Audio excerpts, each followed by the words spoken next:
BC candidate Yadav గోపాలుడు నిజానికి కూడా BC వర్గాల వాళ్ళు నువ్వు ఒడగొట్టాలని అన్ని వర్గాలు కూడా కుయుక్తులై బీసీలను ఒడగొట్టాలని బీసీ నాదం ఉంది. ఖచ్చితంగా బీసీ మెజార్టీతో గెలుస్తాడు. అమాయకుడు చదువుకున్న ఉత్తముడు, అతన్ని గెలిపించాలని కోరుకుంటూ సౌమ్యుడు, నిజానికి లేనిపోని ఎన్నో చేస్తున్నారు. టీఆర్ఎస్ వాళ్ళు ఆల్రెడీ వాళ్ళు ఉన్నప్పుడు బైండ్ ఓవర్ చేసిన అసౌద్దీన్ అతన్ని, అంటే ఒక రేపిస్ట్ ఆరోపణలు ఉన్న పీడీ యాక్ట్ ఉన్న అతన్ని ఎంబడేసుకొని తిరుగుతున్నారు. సమాజానికి ఏమి వాళ్ళు నేర్పుతున్నారు. ఈయన సౌమ్యుడు, బీసీ క్యాండిడేట్, ఖచ్చితంగా మెజార్టీతో గెలిపించాలి.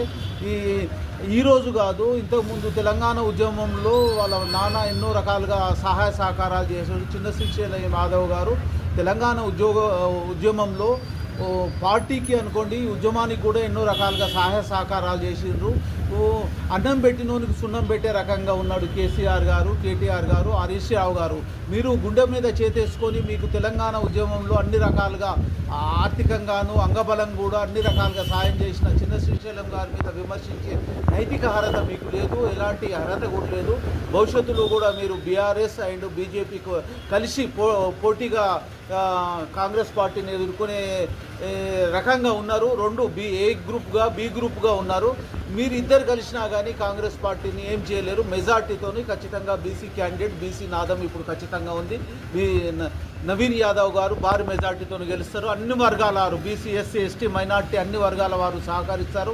ఓసీ వాళ్ళు కూడా అందరూ కూడా సహకరిస్తారు. ఇంకోటి, ఈ 10 సంవత్సరాల్లో మీరు ఏం చేయండి, భవిష్యత్తులో ఏం చేస్తారు? బీజేపీ వాళ్ళను, బీఆర్ఎస్ వాళ్ళను ఖచ్చితంగా ప్రశ్నిస్తున్నాము. మీరు 10 సంవత్సరాల్లో గతంలో మీరు ఏం చేసిర్రు?